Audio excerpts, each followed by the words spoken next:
नमस्कार दोस्तों, अगर आपको भी भारत और न्यूजीलैंड के बीच खेला गया आज पहले टेस्ट मैच के चौथे दिन का जबरदस्त रोमांच पसंद आया हो तो वीडियो को दिल से एक लाइक जरूर कीजिएगा। आज का वीडियो का लाइक टारगेट 400 लाइक्स का है, तो इस वीडियो को आप दिल से लाइक करना बिल्कुल भी ना भूलें।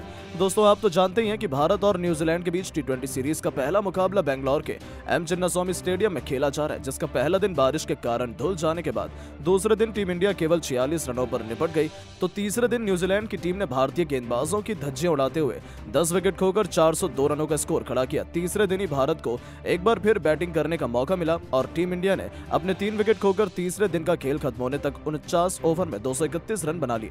सरफराज खान 70 रन बनाकर खेल रहे थे। चौथे दिन की सुबह उनका साथ निभाने के लिए आए थे ऋषभ पंत, जो पूरी तरीके से फिट नजर आ रहे थे। न्यूजीलैंड के गेंदबाज जल्द से जल्द विकेट लेना चाहते थे, लेकिन उसके बाद तो इन दोनों ने अपने बल्लेबाज से ऐसा सितम ढाया कि पूरी दुनिया देखती रह गई। जी हाँ दोस्तों, 51वां ओवर लेकर आए विलियम ओरुक की पहली गेंद पर सरफराज ने शानदार चौका लगाकर अपने खतरनाक इरादों से न्यूजीलैंड को रूबरू करवाया, तो 5वीं गेंद पर उन्होंने एक और खतरनाक चौका भी लगाया। आज भी उन्हें देखकर ऐसा लग रहा था कि वो गेंदबाजों का करियर तबाह करने के इरादे से उतरे। टेस्ट मैच को उन्होंने कब T20 में पलटकर रख दिया पता ही नहीं चला। 52वें ओवर में मैट हेनरी को भी बाउंड्री के बाहर चौके के दर्शन कराकर उन्होंने टीम इंडिया को तेजी से आगे बढ़ाना शुरू कर दिया था। इसी के साथ उन्होंने टीम इंडिया को 250 रनों के पार भी पहुंचा दिया था। उनके तो ये दोनों खिलाड़ी पीछे ही पड़ गए थे। 54वें ओवर में गेंदबाजी के लिए दोबारा से आए मैट हेनरी के सामने ऋषभ पंत ने ओवर की दूसरी यानी अपनी तीसरी गेंद पर 1 रन लेकर अपना खाता खोला और बता दिया कि वो चोट के कारण मैदान से बाहर हुए थे, लेकिन अब वो पूरी तरीके से फिट हैं। इसी ओवर के अंदर सरफराज खान ने एक और बेहतरीन चौका लगा दिया, जिसके चलते दोनों ने 10 रन इस ओवर में बटोर लिए थे। इसी के साथ अपनी तूफानी बल्लेबाजी से अब सरफराज खान अपने शतक से काफी करीब पहुंच गए थे। वहीं ऋषभ पंत ने 56 ओवर में एक बार फिर से तूफानी बल्लेबाजी कर चौका लगाते हुए रन रेट के नीचे आने का मौका ही नहीं दिया और ओवर में 7 रन बटोर लिए। तो वहीं 57वें ओवर में तीसरी गेंद पर सरफराज खान ने टीम सऊदी के सामने चौका लगाते हुए 110 गेंद पर अपना पहला टेस्ट शतक पूरा कर लिया और इतिहास के पन्नों में अपना नाम सुनहरे अक्षरों में लिखवाया, जिस पर हजारों फैंस पूरी टीम इंडिया ने खड़े होकर उनके सम्मान में तालियां बजाई। इसके बाद भी उनका बल्ला रुकने का नाम नहीं ले रहा था। 60 ओवर में दोनों बल्लेबाजों के बीच 50 रन की सबसे महत्वपूर्ण साझेदारी हो गई। इसके अलावा 61वें ओवर में गेंदबाजी करने के लिए आए टीम सऊदी के सामने ऋषभ पंत ने एक बेहतरीन छक्का और एक शानदार चौका लगाया और अब काफी ज्यादा तूफानी बल्लेबाजी करनी शुरू कर दी। न्यूजीलैंड के गेंदबाजों के पसीने छूट चुके थे। उन्हें अब समझ नहीं आ रहा था कि क्या किया जाए, क्योंकि इन दोनों ने तो सुबह सुबह अपनी विस्फोटक बैटिंग से तहलका मचा दिया था। न्यूजीलैंड के गेंदबाज इन्हें रोकने के लिए एड़ी चोटी का जोर लगा रहे थे। इसी बीच 62वें ओवर में गेंदबाजी करने आए एजाज पटेल ने जबरदस्त तरीके से गेंदबाजी करते हुए एक भी रन नहीं दिया और आज के दिन का पहला मिडन ओवर डाला और इसी के साथ 63 ओवर में समापन तक भारतीय टीम ने 249 रन 3 विकेट के नुकसान पर बना दिए। लेकिन इन दोनों को ज्यादा देर तक रोक पाना कहां किसी के बस की बात है। अगले ओवर में एजाज पटेल को आड़े हाथों लेते हुए सरफराज ने शानदार चौका लगाया और टीम इंडिया को 300 रनों के पार पहुंचा दिया था। तो फिर 66वें ओवर में एजाज पटेल की धज्जियां उड़ाते हुए ऋषभ पंत ने तो इनका करियर ही तबाह करने का मन बना लिया था। जी हां, पहली गेंद पर पंत ने उनका स्वागत तूफानी छक्के से किया, तो तीसरी गेंद पर पंत ने एक और आसमानी छक्का उड़ाकर न्यूजीलैंड के खेमे में हाहाकार मचा दिया था। जाते जाते अंतिम गेंद पर भी पंत ने चौका उड़ाया और 66 ओवर में टीम इंडिया को 318 रनों तक पहुंचा दिया।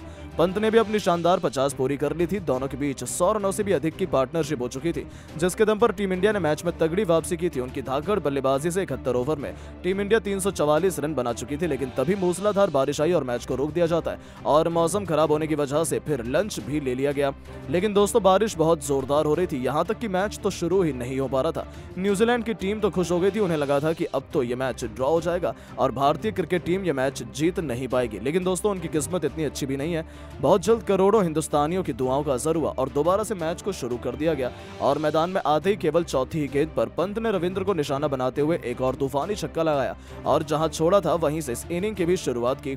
हर ओवर में एक चौका लगाना तो मानो उनके लिए सबसे जरूरी हो गया था। 73वें ओवर में विलियम की गेंद पर चौका लगाकर उन्होंने न्यूजीलैंड की लीड की बराबरी करते हुए टीम इंडिया को 356 रनों तक पहुंचा दिया।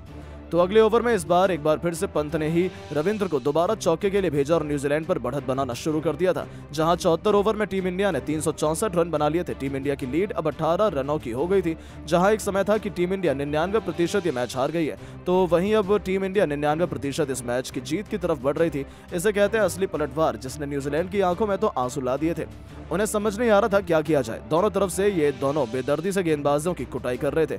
न्यूजीलैंड के कप्तान का कोई भी प्लान कामयाब नहीं हो पा पा रहा था और देखते ही देखते 80 ओवर में दोनों ने मिलकर टीम इंडिया को 400 रनों तक पहुंचा दिया था और न्यूजीलैंड की क्रिकेट टीम की हालत खराब करके रख दी थी, क्योंकि टीम इंडिया बहुत बड़ी लीड की तरफ बढ़ चली थी। इन दोनों के बीच पार्टनरशिप 150 रनों से ज्यादा की हो चुकी थी। साथ ही साथ मैट हेनरी की गेंद पर सिंगल लेकर सरफराज खान ने 194 गेंद पर 150 रनों का महान स्कोर बना लिया था। लेकिन दोस्तों तभी अगला ओवर लेकर आए सऊदी की पहली गेंद पर वो सीधा एजाज पटेल के हाथों में गेंद मार बैठे और टीम इंडिया को उनके रूप में सबसे बड़ा झटका दिया, जहां सरफराज खान 18 चौकों और 3 तूफानी छक्कों की बदौलत 150 रनों की दमदार पारी खेलकर वापस गए और उनके और पंत के बीच हुई 178 रनों की दमदार पार्टनरशिप का भी अंत हुआ। उनके आउट होने के बाद अब मैदान में मोर्चा संभालने के लिए केएल राहुल आए थे। अब सबकी नजरें केवल ऋषभ पंत पर टिकी हुई थी, क्योंकि वो अपने शतक के बेहद ही करीब थे और पैंट भी बहुत जल्दी में नजर आ रहे थे। 87वें ओवर में सऊदी की तीसरी गेंद को स्टेडियम की छत में मारकर पंत ने 96 रनों का स्कोर बना लिया था। लेकिन दोस्तों पंत की किस्मत इतनी अच्छी नहीं थी, ऋषभ पंत अपना शतक पूरा नहीं कर पाए। वो 99 रन बनाकर विलियम और रुक की गेंद पर क्लीन बोल्ड हो गए। उन्होंने 9 चौके और 5 तूफानी छक्कों से सजी 99 रनों की बेमिसाल पारी खेली और जब वो आउट हुए तब तक टीम इंडिया 433 रन बना चुकी थी और न्यूजीलैंड पर हमने 77 रनों की लीड भी बना ली थी। अब राहुल और जडेजा मैदान में गदर मचाने मौजूद थे, लेकिन विलियम और रुक ने केवल राहुल को भी केवल 12 रन बनाकर पवेलियन भेज दिया और इसी के साथ टी ब्रेक भी ले लिया, जहां 90.02 ओवर में टीम इंडिया 438 रन बना पाई थी। टी ब्रेक के बाद अश्विन और जडेजा टीम इंडिया को एक बड़े स्कोर की तरफ ले जाने के लिए आए थे। दोनों बेहद धीमी रफ्तार से आगे बढ़ रहे थे, लेकिन दोस्तों विलियम और रुक ने इस बार जडेजा को भी आउट कर टीम इंडिया के साथ धुरंधर ढेर कर दिए थे। उनके आउट होने के बाद अब कुलदीप यादव मैदान में मोर्चा संभालने आए थे। भारतीय टीम को कम से कम 150 रनों की लीड तो लेनी ही थी, तभी हमारे गेंदबाजों को मौका मिल पाता न्यूजीलैंड को ऑल आउट करने का। उससे कम का स्कोर तो आसानी से न्यूजीलैंड बना सकती थी और तभी तक केवल 88 रनों की लीड भी टीम इंडिया ले पाई थी। ये दोनों फूंक फूंक कर कदम रख रहे थे, वो रिस्क नहीं ले सकते थे, लेकिन तभी अश्विन ने बेड़ियां तोड़ते हुए विलियम और रुक की गेंद पर विकेट के बिल्कुल सामने एक खतरनाक चौका लगाया और बता दिया कि वो रुकने वाले नहीं है। 95 ओवर में टीम इंडिया ने 453 रन बनाए थे और भारत की लीड 97 रनों की हो चुकी थी। ये दोनों शानदार बैटिंग कर रहे थे, उनके बाद भी अभी भारत के पास बुमराह और सिराज जैसे बल्लेबाज बाकी थे, यानी कि सबको भरोसा था कि टीम इंडिया आसानी से 150 रनों की लीड बनाकर इस मैच में न्यूजीलैंड को कड़ी चुनौती दे सकती है। लेकिन दोस्तों अब आपको क्या लगता है कि टीम इंडिया अभी भी ये टेस्ट मैच जीत पाएगी या फिर नहीं? अपनी कीमती राय नीचे कमेंट करके जरूर बताएं और ऐसी शानदार खबरों के लिए चैनल को सब्सक्राइब जरूर करें। धन्यवाद।